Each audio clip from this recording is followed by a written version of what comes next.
Hi, everyone. I am so excited to welcome you to this special and timely convening of Head of Mother's Day. Cash is care, healthy moms, healthy families, healthy communities.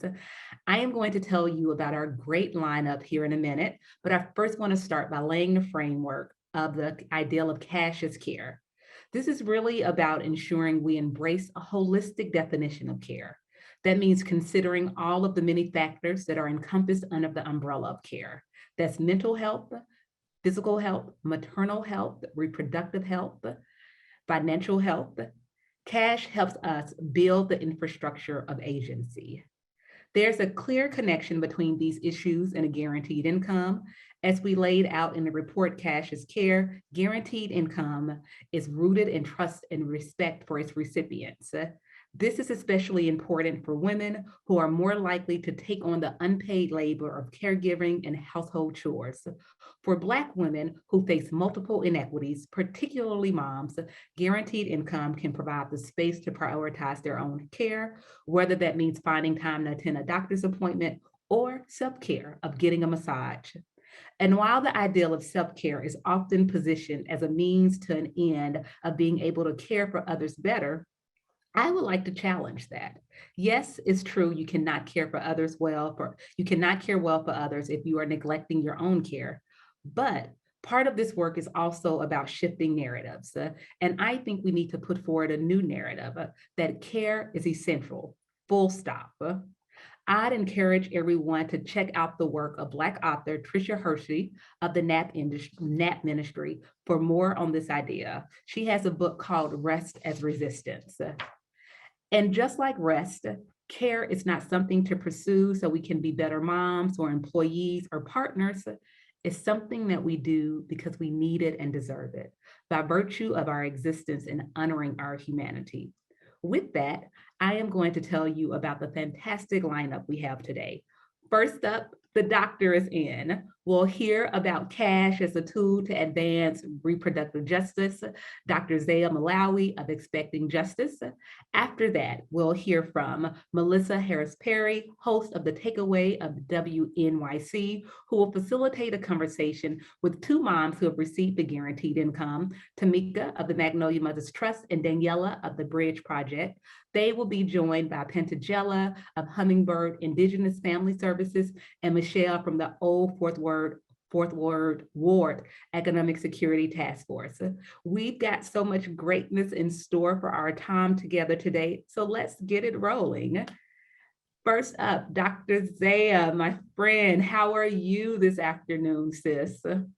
Well, I am beyond excited to be talking about this topic, which is clearly so near and dear to my heart as both someone who runs a guaranteed income for Black moms, but also as somebody who is a Black mom and is really looking forward to some restoration on Mother's Day. I love it.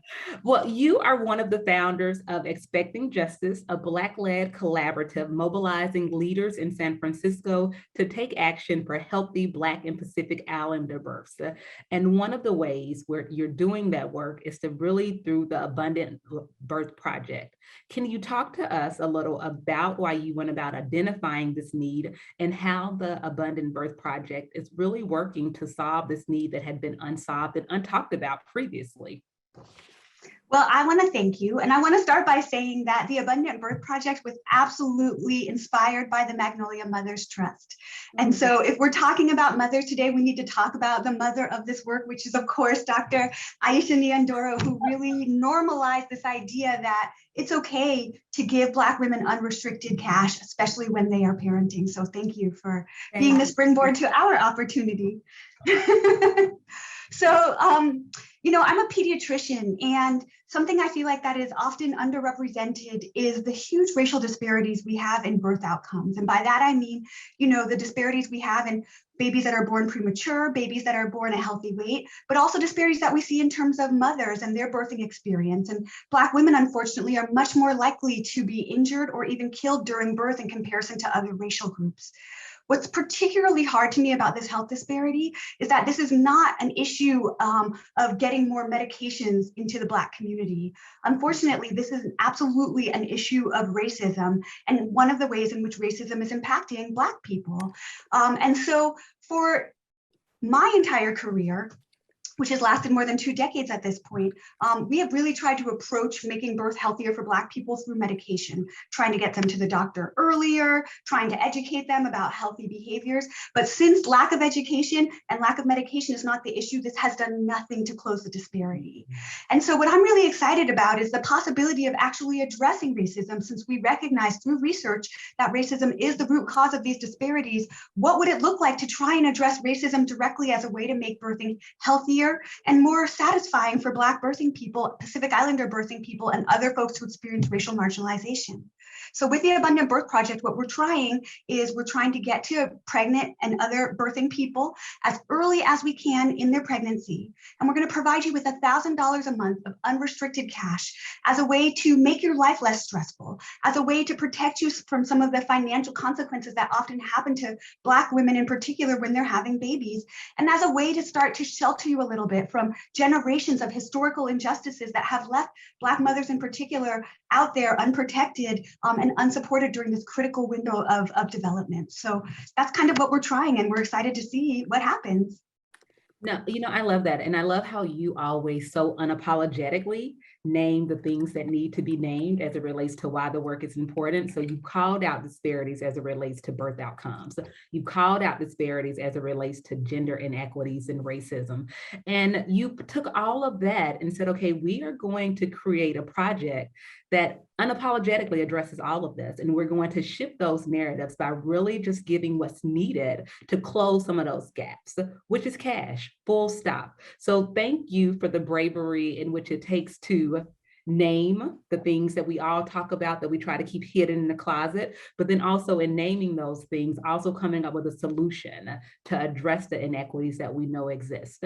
And so as you are out being bold and, dreaming into fruition what is needed to create this more equitable world, what has been some of the unexpected pieces that you've seen, those challenges that you were like, now if I had known this was going to happen, I probably would have thought about this a little differently. So what have been some of the little unexpected oomph that you've learned in this work? I mean, I want to say it's unexpected, but I've been living in this country my entire life, so I shouldn't be surprised. Girl talk. I think that what has been hard in particular is seeing how much so-called allies don't trust Black people.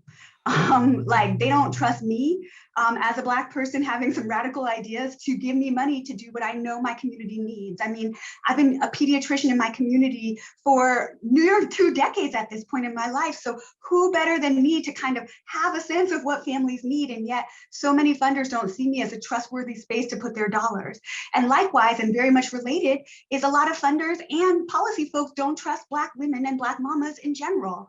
They don't trust them with this unrestricted dollars. So often when I'm fundraising for this work, I get the reaction like, you're going to just give these mothers the money with no strings attached. You're not going to, make them go to the doctor or something. And, that is clear to me why I would do that, because I know Black moms, and I know that we're going to take this money and do what needs to get done. But I also know that, Black moms are not, intentionally harming their health or like avoiding the doctor because they're illogical. We have a very racist medical system that is extraordinarily dehumanizing. And so we shouldn't have to coerce Black folks to get healthcare through money.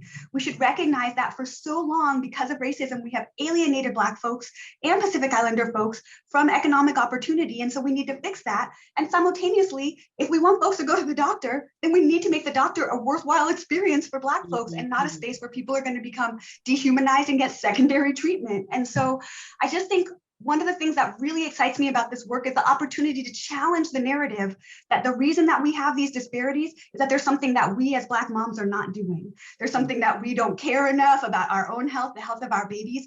And of course, as Black moms, we know that that's so far from the truth. And so, I'm really excited about the opportunity to give moms what they need instead of giving them patronizing attitudes and paternalism. So that's one of the most exciting parts about the narrative work that comes along with this project. No, I love that. Thank you for that. And thank you for, again, naming the dehumanizing aspect of getting healthcare that so many individuals have to deal with when you are living inside Black and brown skin. And, you're right. When doing this work, you said, oh, I've been living in this country forever, so it's not surprising. You're right. In doing the work as individuals of color, as women, we're talking about guaranteed income, just that additional layer of isms that we have to deal with and being the stopgap within our communities.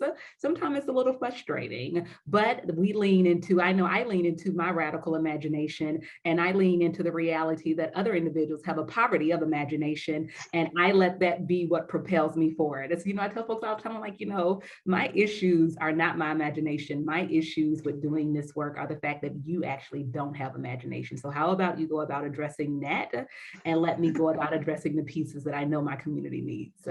So we talked about some of the challenges. Now let's talk about some of the joy. With the Magnolia Mothers Trust, which you named earlier, and thank you so much for calling out their work, sis, I appreciate it. We provide $1,000 a month for 12 months to Black mothers. And what we have seen, the piece that has been most compelling to me in our work, it's the joy. I just love how individuals are able to show up in their full selves, embodying all of the possibilities of life in a relatively short amount of time with having these financial resources.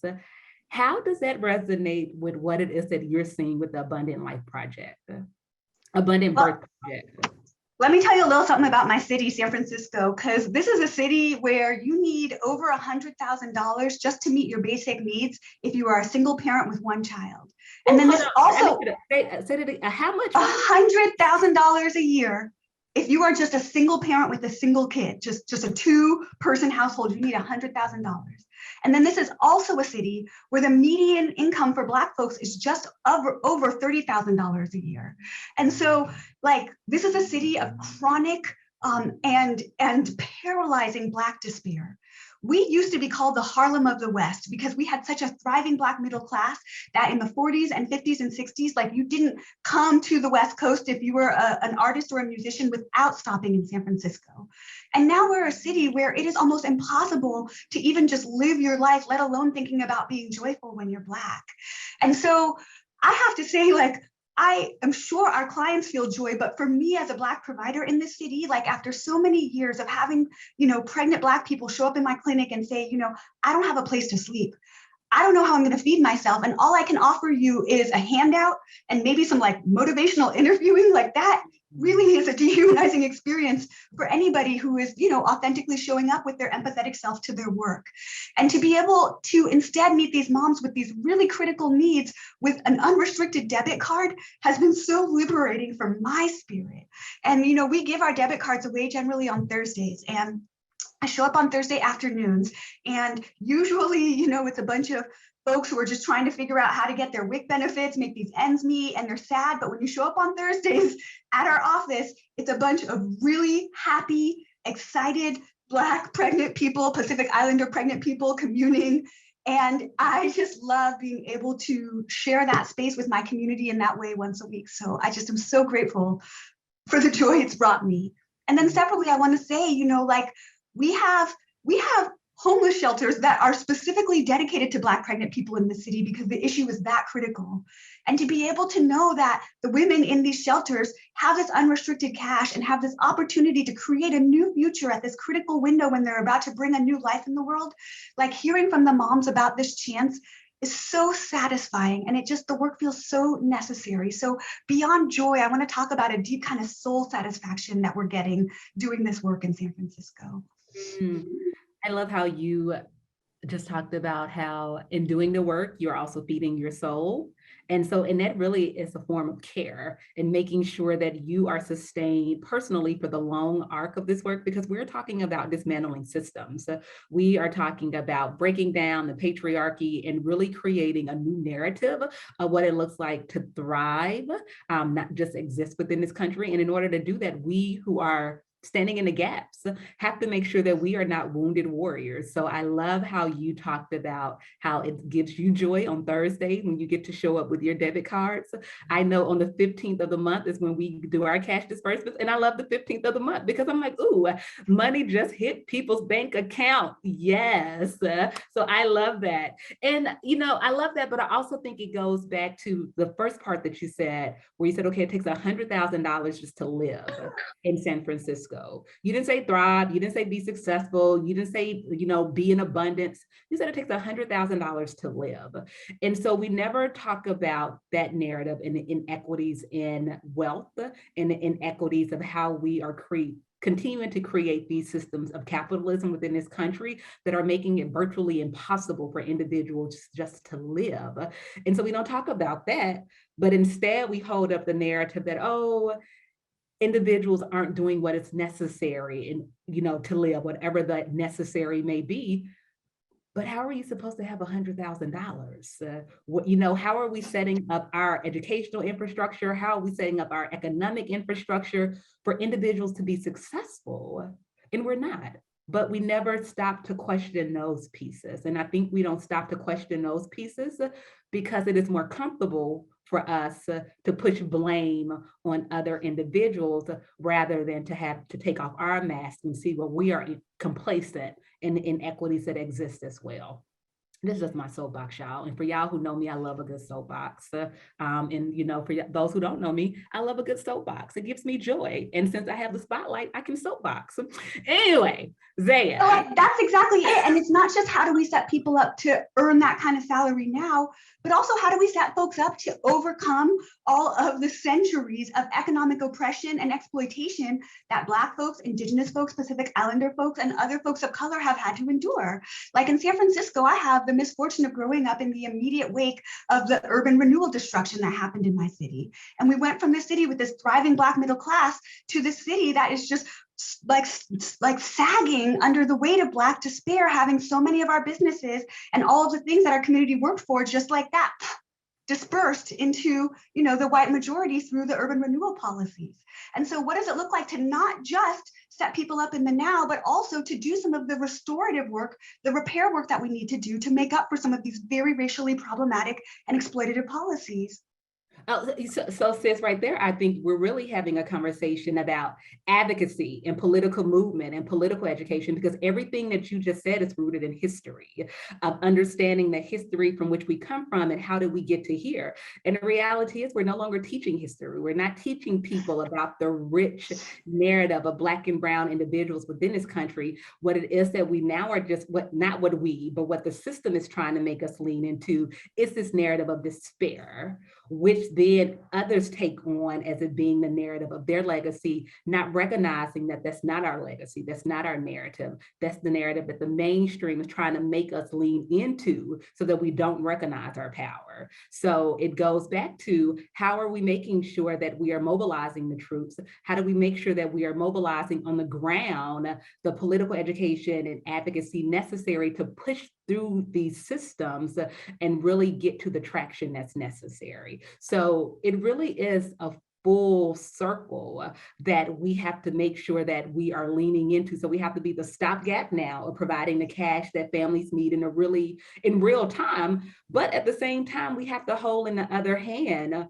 the dream for the future and what it looks like to shift narratives, what it looks like to own power, what it looks like to push towards the progressive policies and systems that we know will be liberatory for all of us, not just Black and brown people, for all of us collectively, because my freedom is connected to your freedom and vice versa. So with that, I know you have lots of big plans as it relates to getting to statewide freedom within your beloved California.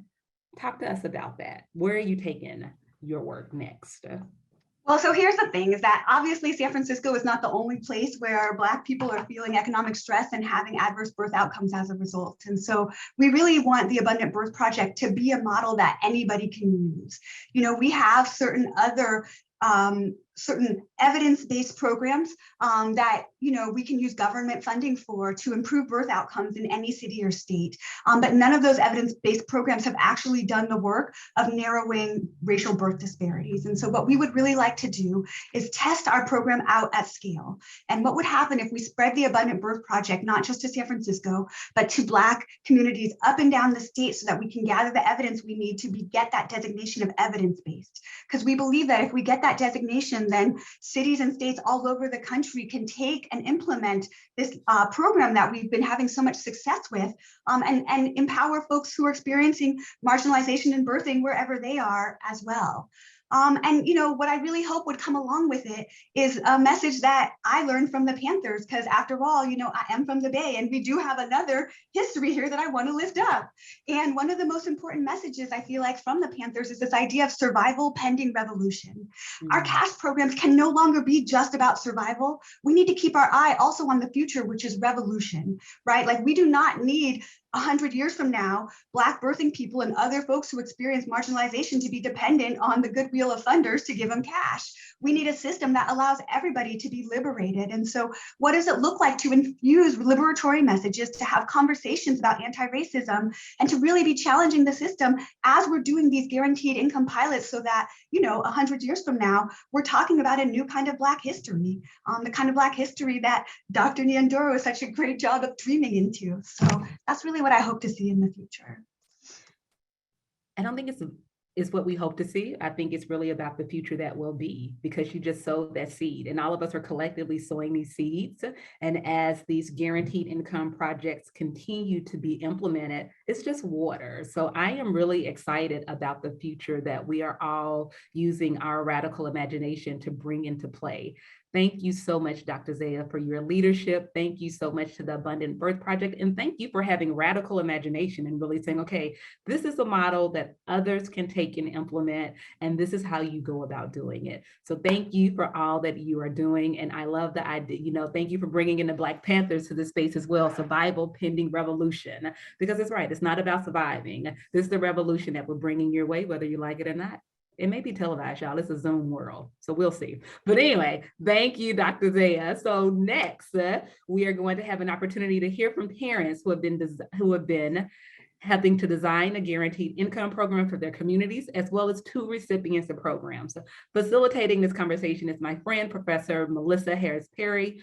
Professor Melissa Harris-Perry is the Maya Angelou Presidential Chair in the Department of Politics and International Affairs, the Department of Women and Gender Studies, and the Program in Environment and Sustainability at Wake Forest University. There, she teaches courses on American politics at the intersections of race, place, and gender.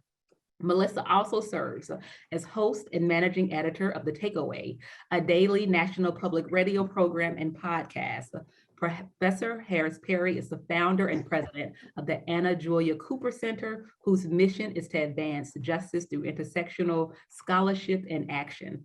Along with Dorian Warren, Harris-Perry is the co-creator and co-host of The Takeaway special project, Deep Dives with MHP and Dorian, and the podcast Systems Check. Joining Melissa is Michelle Lockhart. Michelle was a member of the Old Fourth Ward Economic Security Task Force that developed the plan for the In Her Hands Guaranteed Income Demonstration Project in Georgia. She has over 15 years experience working with underserved communities in the Atlanta metro area and believes that everyone deserves grace without judgment. Also here today is Pentagela LaRocha. Pentagela specializes anti-oppressive organizational healing and decolonizing research by reclaiming evaluation and data through community engaged practices. They are the founder of, They are the founder of Birth Beyond Bars, a community-based reproductive justice organization, and staff of Hummingbird Indigenous Family Services, working with the Perigee Fund to design a guaranteed income demonstration in Seattle, Washington, that centers Native American, American Indian, Alaskan Native, Pacific Islander, and Native Hawaiian pregnant people. And it is also my special pleasure to introduce Tamika Calhoun. Tamika is a mother of 4 daughters and 1 son, and she was a member of the second cohort of the Magnolia Mothers Trust. I just love that in her bio, she describes herself that she does the mother work we talk about in our updated Cash is Care report. Tamika describes herself as always looking for ways to better herself, her family, and her community. And last but not least, we have Daniela De Zeus Gutierrez. Daniela is a current participant of the Bridge Project in New York and is here to talk about her experience as someone who is currently receiving a guaranteed income. She is the mother of a delightful 11-month-old son. And with that, I will turn it over to— Wait, don't go though, Dr. Dinder. Before you go, before we start, I do want to just pause for 1 second before you go, just to say Happy Mother's Day to you in advance. And both for mothering this project and the other work that you do, but I just want to pause in this moment when you have us leaning into joy at a time when I think many of us were up very late, feeling a lot of things that may not have felt like joy. And in addition to saying Happy Mother's Day, just really to say thank you for the reminder about our creative capacity and ability. And again, in a moment that, we've been planning this for a while, but I don't think any of us could have imagined just how potentially painful this moment could be. And I'm just so appreciative that you have us leaning into places of power. Thank you so much for that, Melissa. I love it. Thank you all. Enjoy your conversation. Hey, y'all. I've been enjoying, so this is something the audience doesn't know, but in the webinars, I'm sure people have done some of them, I can see everyone's faces kind of at the top as we were listening to that really lovely initial conversation. And Michelle, I want to start with you, because when we got to the part about joy and about power, you were giving me the full amen corner, nodded head. So let's just pause and talk a bit about your own experience. But before we get to sort of the broad experience, just right in that moment, what is it that you are affirming in that conversation? When you talk about the joy and you talk about having that relief, just having a relief so that you can show up in your whole self, not your stressed out self, that part is where I was like, okay, I felt that 110%. 110%, because too often mothers are just tasked with holding so many different bags, just bag lady, bag lady, bag lady. They don't get to be creative. They don't get to do the things that makes them, awesome. They're too stressed on that hamster wheel I'm always talking about. So that's why when that joy piece, when the mothers show up, they're joyful.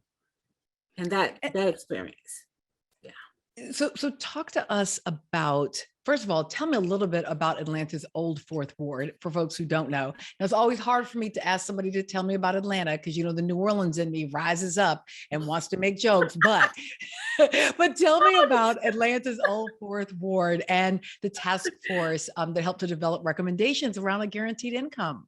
So I won't say anything about the Falcons, but so the Old Fourth Ward, historically known as, the Dr. King, Ebenezer Baptist Church. There's this, a historical landmark, but it has also been plagued with a lot of crime, poverty, sadness. It's a lot of gentrification, like your neighbor's house costs $1 million, $400,000, and the residents are feeling misplaced. They're looking around, they don't know where they are, so yeah. So why the guaranteed income program? What was, I know I'm hard to not go immediately to Daniela, but one more with you, Michelle. Tell me a bit about what guided your thinking on these recommendations to provide a guaranteed income to Black women in Georgia. Well, for one, I'm the daughter of a highly educated woman who graduated from Georgia State University. She spoke 4 languages. She had aspirations of being an international journalist. She had her own business. She had it going on, had a house, had business. She had everything. She got sick And when she got sick, she lost everything. So all of those friends in those high places, all of the stuff she did in the community, I mean, she fell off. And, you know, if there's a program back then, you know, that could have supported my mother. And there is dignity involved in the help she was receiving when she fell off, because that contributed to some of her unraveling as well, how she was treated. She was not treated like a human. She was dehumanized.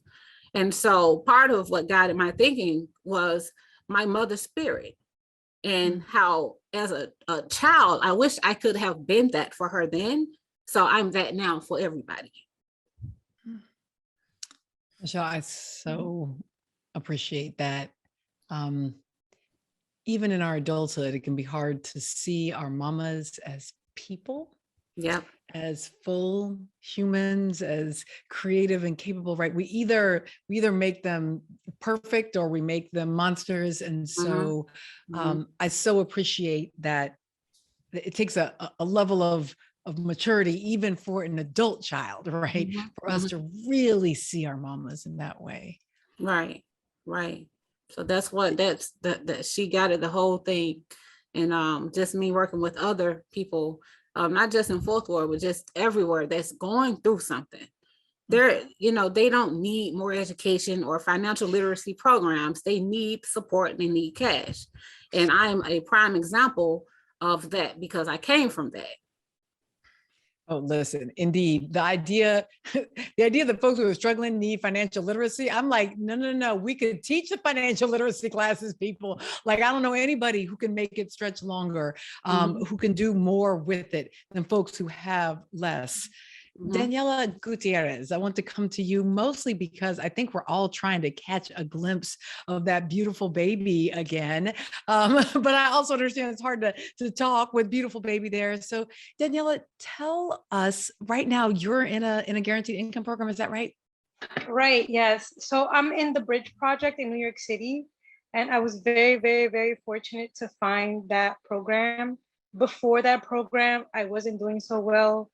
I was in the midst of a pandemic. I got pregnant without planning it, which is a lot of us, like, you know, we don't always plan a child.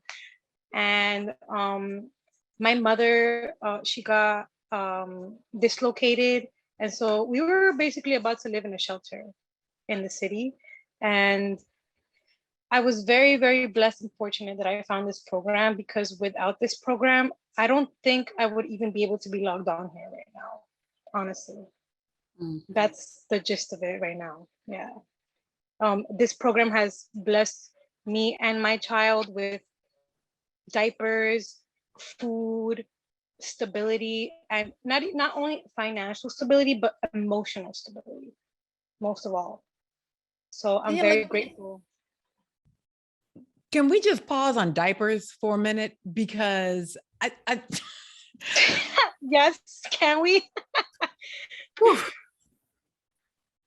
I mean, I have to say this has been this kind of ongoing conversation, you know, for folks who are kind of, you know, in diaper world, who are like, hey, diapers are this ongoing, sometimes up to 5 years, sometimes even longer expense. They are not covered under any, you know, current program. They are absolute necessities. You can't go to work if your kid can't go to daycare. Kid can't go to daycare without diapers. And yet there does seem to be a much more direct solution, and that is cash, because presumably when the baby needs diapers, Daniela, if you have the cash, you buy them. No, 100%. Like just yesterday, I didn't have any diapers, and because the Bridge Project has provided like some money that I can like spend aside from my salary. Listen, once again, my salary is very small compared to what I have to like spend on rent, on food, on the baby. And there's 4 things, you know, it's rent, food, baby, and me. And my salary is not enough for that. So with the cash that the Bridge Project gives me, I don't have to suffer about diapers, because they are expensive. I'm telling you right now. I was like blown away at how much they're more expensive than feminine hygiene pads. And I think that's very unfair. And they're not included in WIC. They're not included in the food stamp. They're not included anywhere. Like I have to fend for myself for diapers, and my child uses them like up to 6 to 8 times a day. He uses so many diapers. And so that is the reason why I'm like, yo, I am so grateful for the fact that I can provide my child with a basic needs like diapers and baby wipes. Because if I didn't have this, oh, I don't know what I would do. I really don't. I don't know. I'm smiling because it is so critical. Everything from health to capacity to just like your joy to just be able to go buy diapers. I also like I'm both smiling and I'm a little mad. I'm a little mad that any child, any parent in the world has to face the possibility of not just being able to reach for the next diaper. And if you're only using 6 to 8, I'm presuming you got a baby with a pretty healthy GI tract there because, you know, baby gets sick, it's almost, you know, it's 10, 12, 15, 16 diapers in a day. Tamika, I want to come to you because we've been hearing a little bit about the Magnolia Mothers Program, and you were part of this program receiving $1,000 a month for an entire year. But that year has now ended. Can you talk to us a little bit about how you're feeling now and how you're looking back on that program? So how I'm feeling now is I miss it a lot, especially with everything that's going on right now. When I was in the program, it couldn't have come at a better time. It came right when COVID had hit and the kids had to be home and I had to be at home with them. They needed certain supplies. They needed computers in order to go back to school when the school year started. So it was at a good time. And then I ended up not having food stamps anymore. So it was helpful with buying groceries. It was really meeting the need, like Daniela said, meeting the need that my income couldn't provide. So it supplemented my income. So Tamika, both you and Daniela have talked about your income, which means you're working, right? Yes. Right. And I want to underline this because I think for some folks are like, oh, well, if you have this guaranteed income, folks will just stop working. It actually motivated me to find a better job because I knew that supplemented income would not last. And now that better job isn't even enough with everything that's going on in in the economy right now. So it's not even enough to supply that. And then I just recently had a daughter who got sick. So I'm not able to work as many out because at my job, in order to make some money, you have to be there. So it's not enough because I'm not there as much as I was before. So it's kind of a catch-22. In order to make the money to provide for my family, I can't spend time with my family, which is important to me. And I'm seeing now that it's really affecting her health, me not being here and monitoring her and making sure she's taking her medicine, doing what she needs to do. So it would help now if I had it still. So Tamika, I don't want to pry, and I only want you to tell as much as you feel comfortable telling about your family, but help us to understand when you're making that decision about, do you report to show up for the dollars you need, right, for the salary, versus looking, maybe potentially at your daughter who's sick in that moment. Like, I just want to be sure. I feel like folks should just be able to empathize and understand, but just in case they can't. It's heavy. It's heavy having to choose between going to work to make sure that I can provide for her, but while I'm at work, I'm wondering, is she at home doing what she's supposed to be doing? And then I know summer's about to come, so she's not going to be at school. She's going to be at home the whole time. And I don't want to put that stress on her older siblings to, step in and be mommy, especially with having to deal with what she has going on. So it's super heavy, especially knowing that her condition isn't considered one of those conditions where my job would let me work from home. I just want to sit with that heaviness for a minute because that's real. That's I mean, even as much as it's critical for us to lean into the joy, I also don't want us to rush past how difficult that choice is. Don't go away to make it, because I want to circle back to you. I do want to bring Patanjali into this conversation. You're working to develop the first guaranteed income program to focus on Native American, Alaskan Native and Pacific Islander and Native Hawaiian birthing and pregnant people. Can you talk about the work, the deep work in your community and in these intersecting communities to really think about the ways that guaranteed income is a justice and a joy project?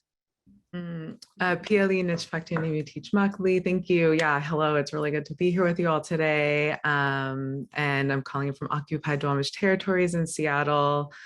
And yeah, it's just such an honor to be here and to be a part of these conversations. And I am really touched by the generosity of sharing that Danielle and Tamika have done, because I know it can be like hard to be that vulnerable, but it is such an important gift that you're giving us to share these experiences.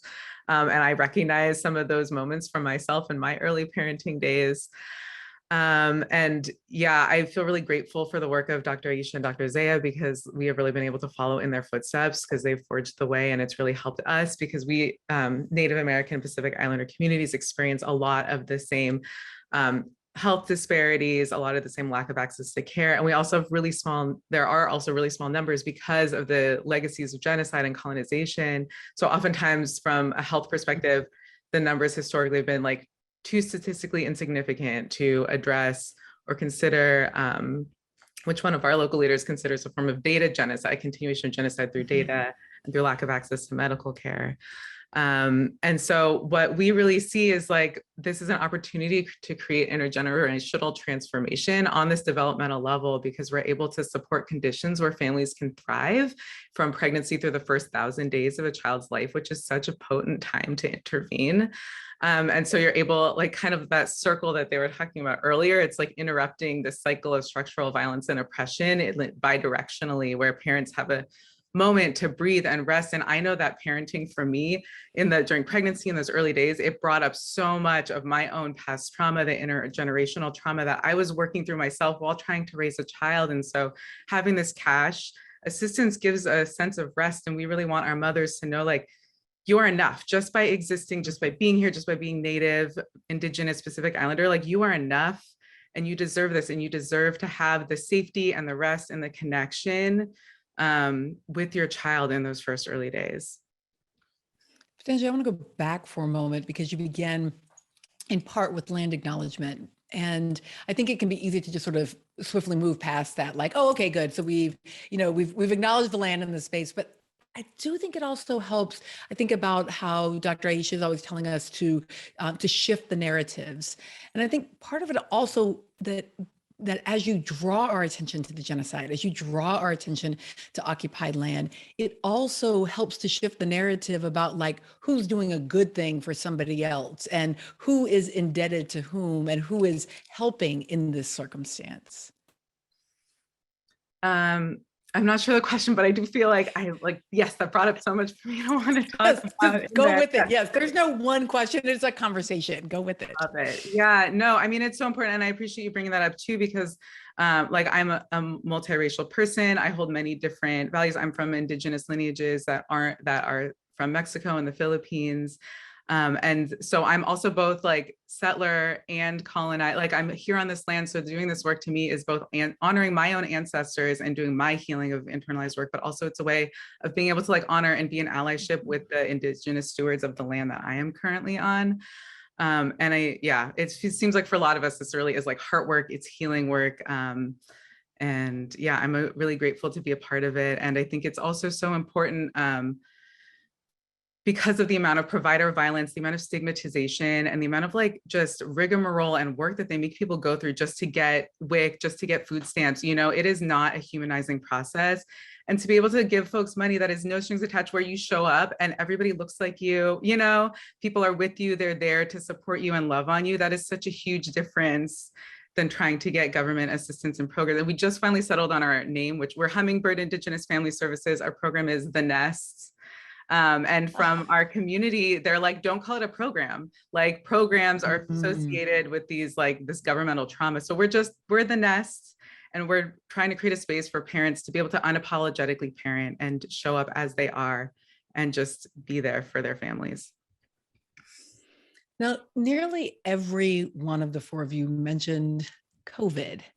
Now, turn on the news these days, just walk outside and it'll seem like, oh, pandemic is over. In fact, I sort of remember that Dr. Fauci intimated that, oh, pandemic is over, that's done, that's over. And somehow I suspect that the experiences of pandemic are actually not over, that the effects in your lives remain. So Michelle, I'm going to start with you, and then I'll go also through Daniela and Tamika, and then back to you potentially. But I want to hear the ways that sort of the past 2 years, whether it's directly related to the sort of public health crisis of pandemic, or to the, Michelle, you were talking about the gentrification aspects that have been occurring in terms of real estate prices, but just help us to see and understand the ways that the pandemic and its effects continue.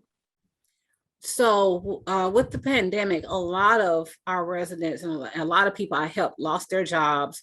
The daycares were closed. No one would keep their children. People that did keep children were afraid the children had COVID. So nobody wanted to keep kids. So nobody could go to work. So a lot of people got behind, and they pretty much had to start over. A lot of people were able to go start their own businesses. But once again, for those that were still on that hamster wheel and had, unable to experience that joy we were just talking about, they are still trying to catch up from all that they lost during the pandemic. Even the nonprofits that were trying to help, they ran into a lot of hiccups too, with regard to funding to help the residents and people in underserved communities. And yes, people are still trying to recover from it.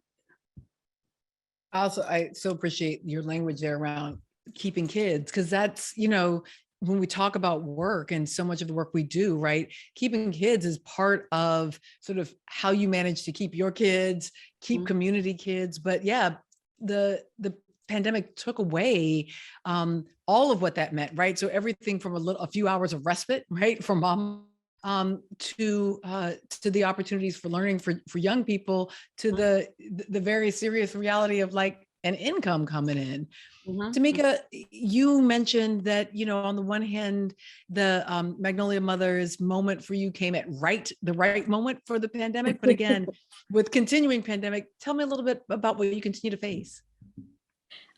With the price of rent being so high now, I can see it there, with the cost of food being so high, and with me not making enough income to cover that, and then making too much income to be able, to get onto a program that would give me assistance with buying food or with paying rent. So it's like, I guess I'm right in the middle. So that's how I feel the effects. Daniela, do you want to weigh in here? Yes. So hopping off what Tamika said, like I live in New York City, and being here, it's not easy at all. I can only work 20 hours a week, which is like $460 every 2 weeks to survive for me and my child. Aside from that, if I make even more than a penny from that, I get no WIC and I get no food stamps. So to me, since I was born here and raised in the city, I'm like, how are we supposed to raise healthy children on a broken system when I can't work to provide for the government, to provide for the city, and I can't provide for my child because of how bad the system is organized? And so with this income, I feel like it's saving my life and my child's. But I think, how are we all supposed to rely on this? Once it's over, what's going to happen to us? The system is broken. We need to fix the system for us and for people that like want to progress, because I want to progress. I want my child to progress, but it's not letting me. How am I supposed to raise my child on $460 every 2 weeks. How? I can't. And that's the problem. To me, that is the problem.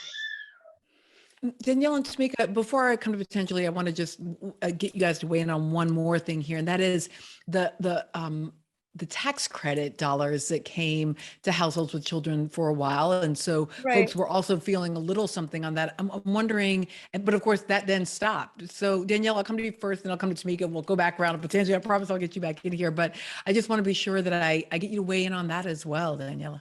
Right. So the tax money, I didn't get it because a lot of people don't know this, but if your child was born after May 22nd, 2021, you are supposed to wait till the next year, which is now, to get that money. So because my son Jeremiah was born June 7th, I did not qualify for that tax money. So I just am waiting for all of that to come in now. So last year, I did not receive any of that money at all. I was relying on the income and my job income. And now that it's like the next year and I'm filing, that's when we get it. But a lot of people don't know that. A lot of people think like, oh, you have a kid, you're gonna have money. No, there's a loophole. If your child was born after May 22nd, 2021, you have to wait for that tax until now, which is 2022, you know?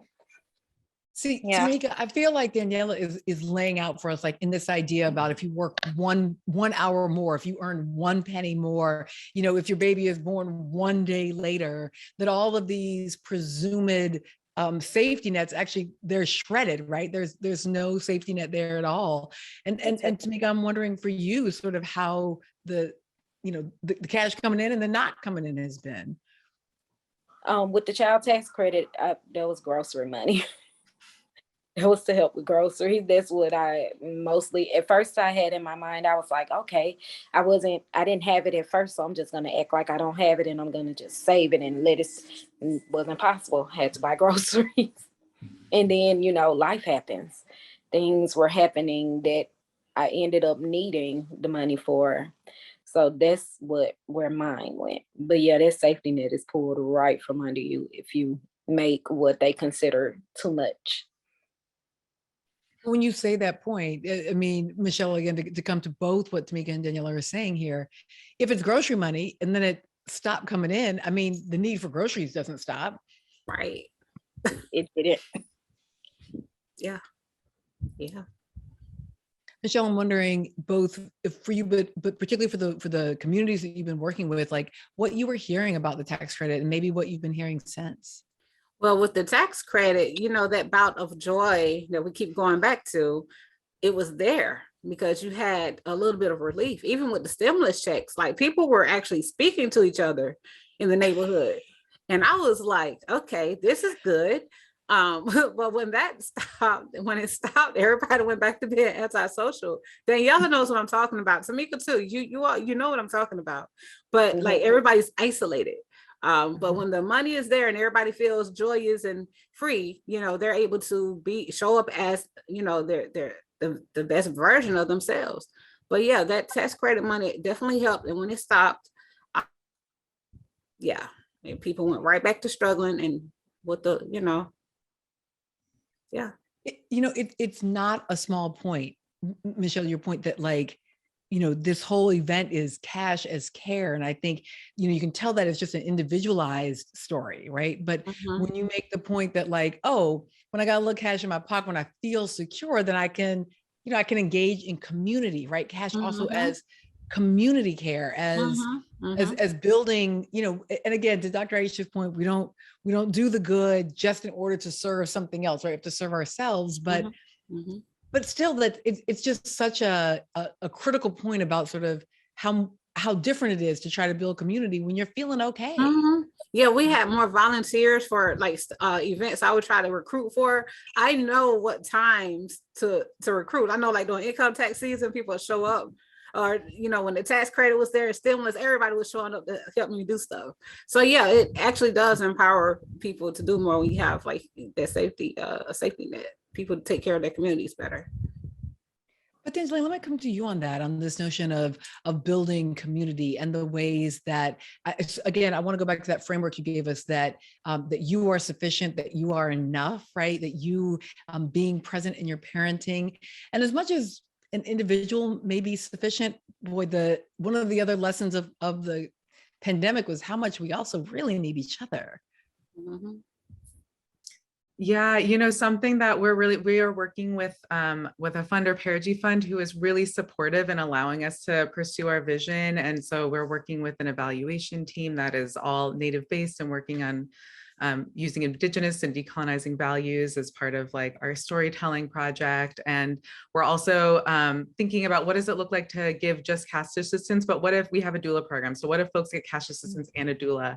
And what if folks want to get cash assistance and a doula, and maybe they want to participate in some of our community building programming that like, doing ribbon skirt making or cradle board classes, beading projects, financial literacy, maybe even train folks to become doulas themselves at some point in our program. So we're really thinking about what are ways that we can bring community together, and what does that look like? Because a guaranteed income, it can do so much to support and improve determinants of health, like across all factors, but it's not a full stop thing. We do need community, we do need connection, we do need each other. So we're definitely thinking about ways that we can really be building community around this GI. Another word that has come up both in the first conversation and here in this panel is this language about evidence, right? What counts as evidence? What counts as knowing something? And potentially your response when I said that, I feel like I want to come to you first on this. So when we're talking about evidence, and Dr. Z was talking about, if we could just be called evidence-based, right, then we have the ability to build into other spaces. Talk to me about the challenges of experience as evidence. I'm laughing because I come to this work as a full spectrum doula and community health worker, and I went to grad school during COVID. And so now I have a background in social work and public health, which is how I'm like managing this program. But before that, I never made more than $12,000 a year before I went to grad school. I was a community, like deeply rooted community organizer. And now it's like, oh, I can afford a 2-bedroom apartment for my kiddo and myself. And that feels like a luxury, that feels like, oh my God, I have some almost like a survivor's guilt about that sort of thing. Thank you. I appreciate the support. But like within all that, that's to say that I'm laughing because there's what we know to be real. As community knows what the work is that needs to be done. When the pandemic hit, community was like, oh, this is coming through. The government's not going to provide for us. So many community orgs were doing diaper giveaways, food giveaways, community shares, mutual aid popped up because we knew that the government wasn't going to provide for us, right? And so there's community knowledge and that evidence of like our knowing, our intuition, what we've experienced and how we know America really operates. And then there's like the scientific community that needs to go through like a certain process, and there has to be numbers and a protocol needs to be followed. And only then will we acknowledge this to be real and valid. And so it's kind of like a code switching game that needs to be played oftentimes. And we're grateful that there are programs that, there's now, I think, I don't want to exaggerate, but maybe 90 pilots in the country. UPenn is doing a big research study. There's evidence out there that this works. And so we feel grateful that through our funding, through our community, we can really just center, we can do what our community thinks is important. We can tell the stories for ourselves. And that's a real big privilege. And I feel really grateful that we're in that space. Yeah, Michelle, let me come to you on that one as well. That idea of sort of who has the answers, who has the solutions, and what counts as evidence for a problem being solved. In my experience, I ran a program before in Old Fourth Ward that consisted of women, and we didn't tell them what to do. We let them decide what needed to be done in terms of, every aspect of our program. You tell us what we need to do. What do you need? And when you do that, you're empowering people, right? And you're helping them create a narrative. And because we're actually able to rewrite narratives. So if you're being empowered versus being victimized or, being told that you are the bottom, at the bottom of the totem pole, you empower people and you let them you let them design the program. So in terms of evidence, the evidence is the actual people. That's your evidence. Okay. So if you have 5 or 6 people that were involved in this program. And you go and look at them a few years later, they're leading the community, they're starting businesses, and they're doing something else. Because guess what? I came from a mother who we lived in a shelter and everything else. And I was able to rewrite a narrative, and I wound up being out here trying to help everybody. So I didn't allow anyone to tell me that I wasn't worth anything. I had to realize through empowerment and through helping the community and helping other people, and by people giving me a chance and not judging me, but giving me a chance and empowering me. That's why I empower other people, so that we can be the evidence. So if your credit score improves, no matter what happens when you get the cash, the evidence is going to be you when we see you in 4 or 5 years and what you've become. And I feel like there's a lot of silent cheering going on. I was just kind of making space for the silent cheering. Danielle, let me come to you on this question of what counts as evidence, and how you know, like, when there's a problem, what the solution is, who you are looking to for it. Well, hopping on to Michelle, like with me, my mom, like, she was an immigrant. She came here when she was like 24. I'm 28 now. She had 2 of us. She was a single mother. She had to work 3 jobs. She had to leave me and my sister alone at times or with strangers. I'm breaking that. I want to break that. I don't want that for my child, because I missed my mom. Now that I'm an adult, I see the issues of what happened when my mom wasn't around for me, or emotional stability. You know, I miss her all the time, and it's because she wasn't with me when I was a child. So I want the opposite. I want to be with my kid all the time. I want to be able to see him grow up. I want to be able to see him say his first word, which I have, thank God, because of this program. I want to have my kid with me by my side as much as I can. I don't want the system to force me to work 3, 4 jobs and just put my child in daycare. What's the point of having him if I can't raise him? And so I agree with that. I agree with the fact that you know, we are doing this to better ourselves for our children. I have an education. I have a bachelor's degree. I went to college. I work for this city. I work for CUNY, but yet I'm still struggling. And the fact that this money is coming in is going to allow me to progress for my child and break that curse that my mom couldn't break because she was an immigrant. She didn't have those resources. And if she did, I think my story would be different. So right now I'm rewriting my story for me and my family and my child by trying to fight all the odds, you know, just like Michelle, just like Tamika, just like everybody else that's doing this, you know. Tamika, as I was listening to Danielle talk about, you know, her desire to be with her children, and I kept coming back to your point about that challenge, like your desire to be there, especially for your little one when she's not well.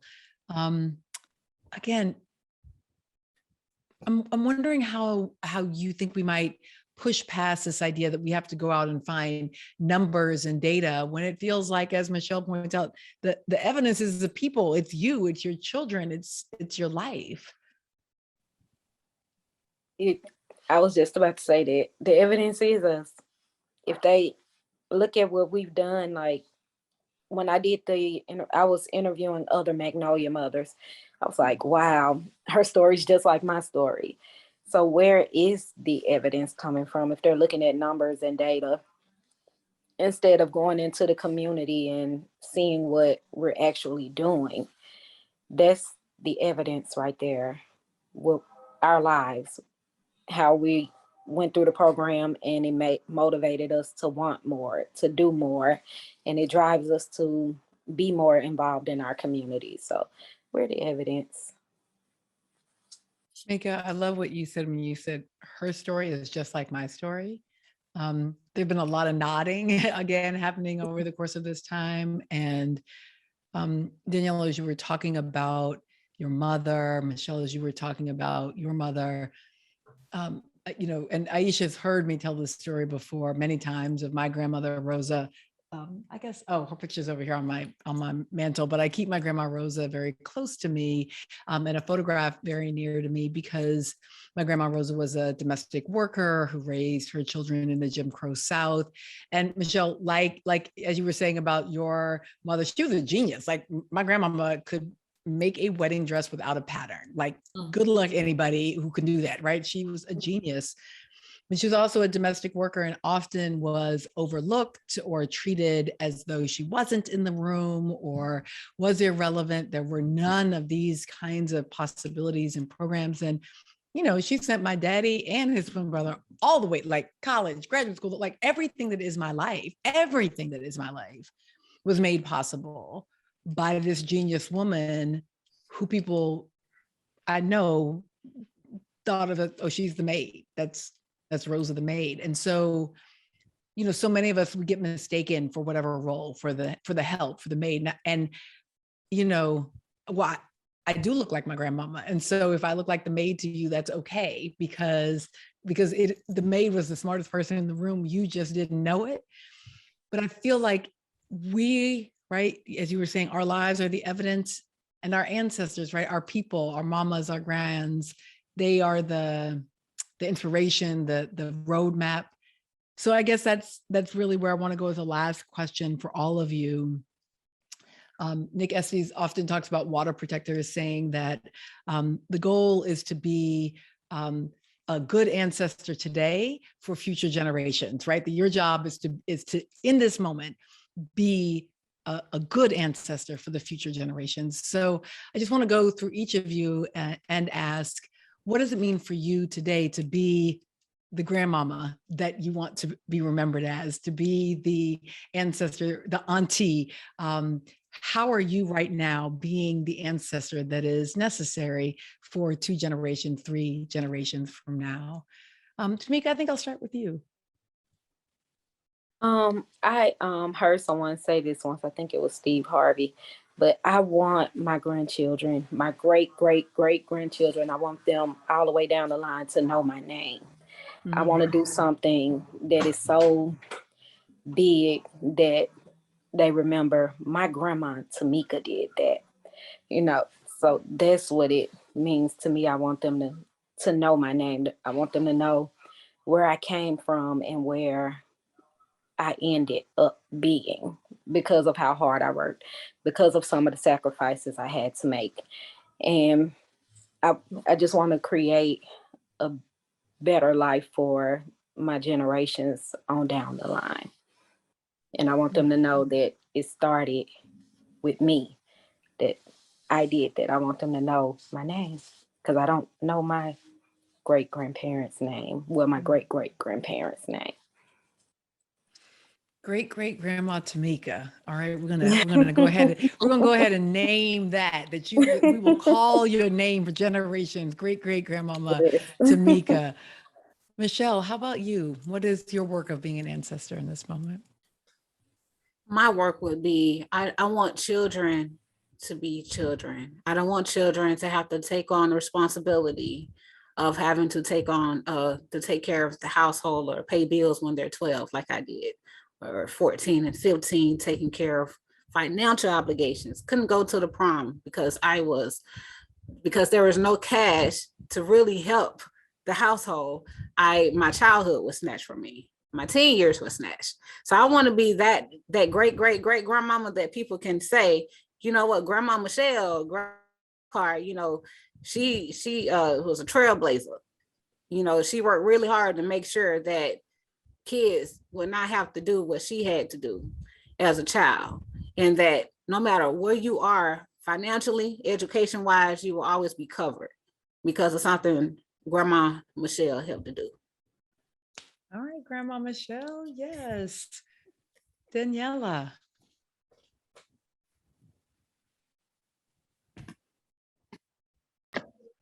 So for me, it means bettering my education. It means not, once again, like Tamika and Michelle said, not letting my child be an adult. Like, I want him to grow up according to his age.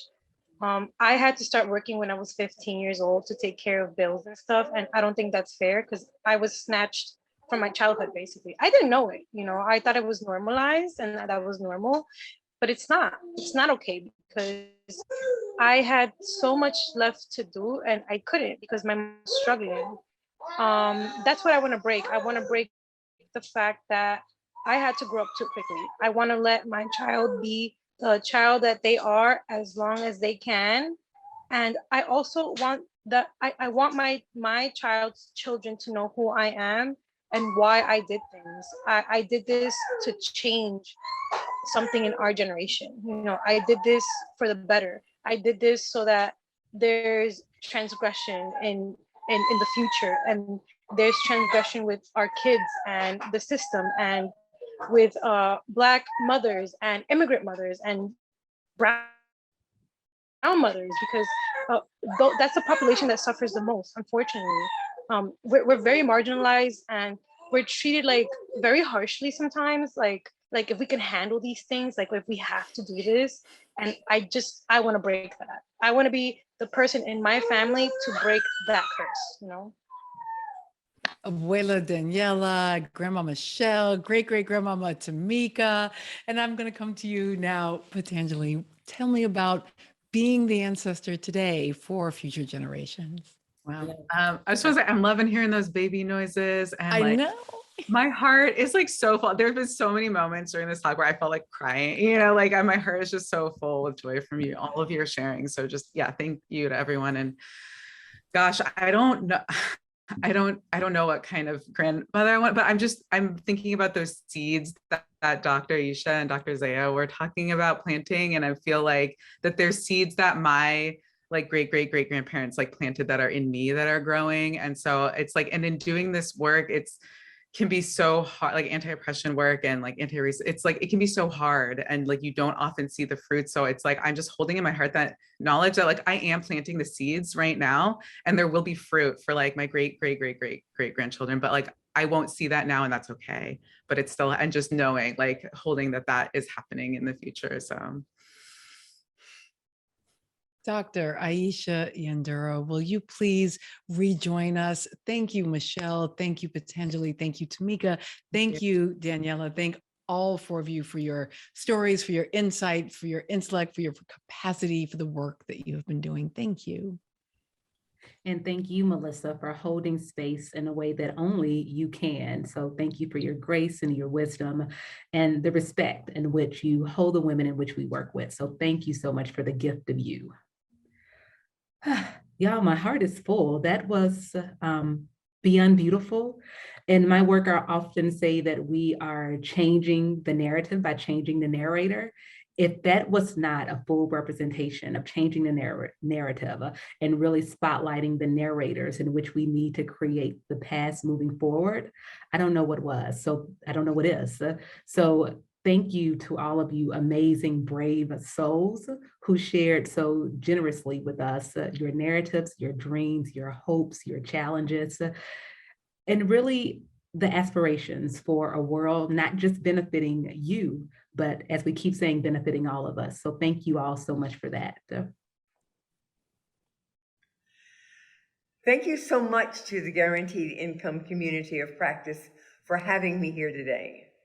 I also want to thank the many co-sponsors and partners of this event, including the Economic Security Project, Springboard to Opportunities and Magnolia Mothers Trust, the Abundant Birth Project and Expecting Justice, the Bridge Project, Family Health Project, Georgia Resiliency and Opportunity Fund, Insight Center, Liberation in a Generation, and Parigi Fund. I am Congresswoman Bonnie Watson Coleman, and I represent New Jersey's 12th District. I also had the honor of co-chairing the Congressional Caucus on Black Women and Girls. And as you may already know, we recently released a report entitled An Economy for All, Building a Black Woman Best Legislative Agenda. Similar to the Cash as Care report released yesterday, our report recognizes that although Black women are invaluable drivers of our economy, systemic injustices deny them from meeting their basic human needs. We, however, can have democracy in this country, or we can have great wealth concentrated in the hands of a few, but we cannot have both. Those were the words of Supreme Court Justice Louis Brandeis over 100 years ago.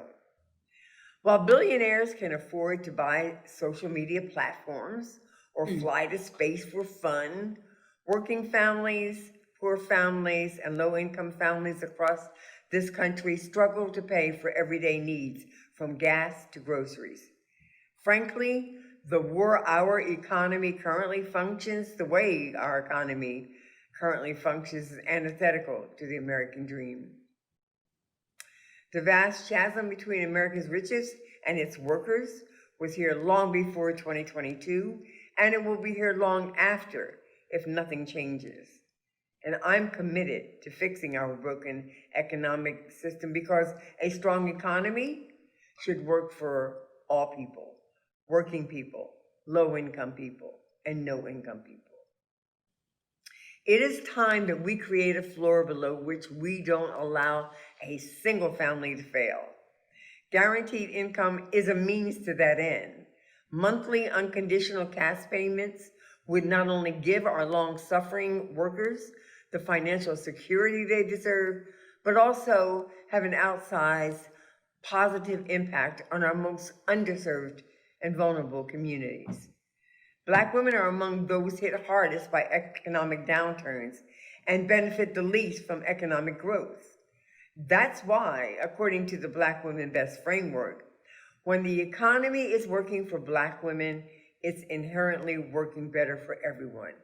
To build an economy for all, public policy must bring Black women from the margins to the mainstream and from peril to prosperity.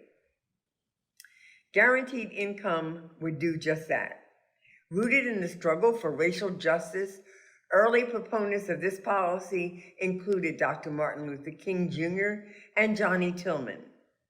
It has had support from economists from across the ideological spectrum, from Milton Friedman to former Labor Secretary Robert Reich. Guaranteed income stabilizes families. 2 years ago, the success of the CARES Act mainstreamed the idea of direct cash payments. Similarly, the extended child tax credit lifted 3.7 million children out of poverty, and when those checks stopped, those same children were pushed back into poverty. This was a clear policy choice, and it's time we choose differently. We must make the child tax credit permanent. Inspired by the Child Tax Credit and the CARES Act, I introduced the Guaranteed Income Pilot Program Act. And my bill would establish a 3-year pilot program to provide monthly cash payments to individual taxpayers. I believe in a future where not only does the legislation pass, but where the pilot program becomes permanent. As public servants, it is our duty, our responsibility, and our moral obligation to keep the people that we serve out of poverty.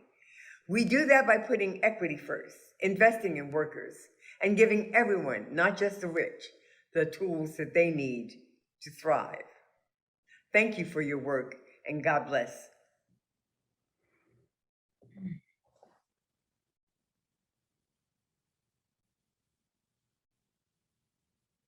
Again, I want to say thank you to all of our amazing speakers today. I hope you all enjoyed the conversation as much as I did. I know I will be taking all of the nuggets of truth that I heard here today with me for a while and using that energy as I continue to do the good work of liberating capital for those most at need. In closing, I encourage each of you to really think about how you could do one thing to care for yourself today. Because again, the title of this conversation is Cash is Care. For me, I will be taking a beautiful long walk in this beautiful Wisconsin space that I'm in this week, exploring nature, which is something I typically don't do, but I'm gonna try on some new skin. Because like I said earlier, we are challenging the idea that care has to lead to some other end goal. No. Care is the goal. Thank you all for joining us, and we will see those of you who are in our guaranteed income community of practice. We will see you next month at our meeting. Be well, be gentle. Thank you.